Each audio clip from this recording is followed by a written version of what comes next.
penampakan dari pengerjaan tol Aceh yang akan bersambung dengan Sumatera Utara, merupakan satu-satunya tol yang ada di Aceh nantinya.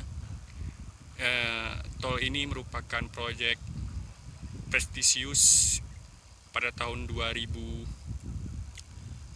ini, masih dalam tahap pembangunan.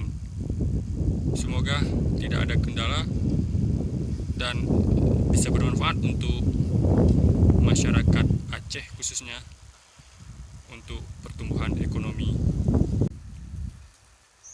Rekan, sekarang saya berada di Kecamatan Montasik. Jadi sekedar informasi, saat ini pada bulan September 2019 itu baru siap sekitar beberapa kilometer dan sudah sampai di Kecamatan Montasik, Aceh Besar. Beginilah penampakan awalnya dari tol Aceh.